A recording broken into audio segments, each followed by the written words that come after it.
महाराज की जय हो। महाराज, यमुना तट पर निवास करने वाले कुछ ऋषि राजद्वार पर पधारे हैं। मैं दशरथ पुत्र राम महर्षि च्यवन के श्री चरणों में प्रणाम करता हूं। महर्षियों, किस कार्यवश आपका अयोध्या में शुभागमन हुआ है, ये बताने की कृपा करें। हमारे संकट का मूल कारण है मधु दैत्य का पुत्र लवणासुर।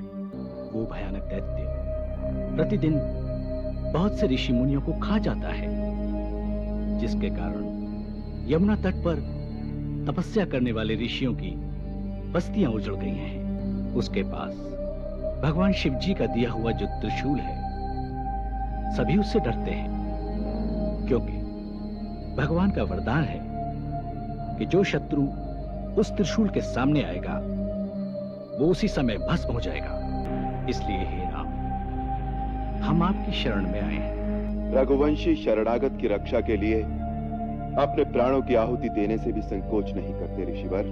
हमें केवल ये देखना है कि रघुवंश के राजकुमारों में से कौन ये बीड़ा उठाता है, कौन अपने प्राण दांव पर लगाता है। महाराज, आप जिसकी ओर भी संकेत करें, वही आपकी आज्ञा पालन को अपना सौभाग्य समझेगा।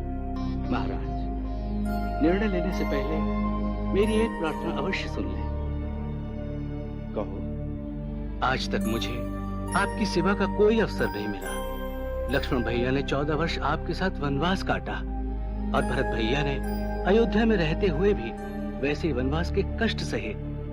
उसी प्रकार फल मूल खा के रहे जैसे वो आपके पास वन में ही हो।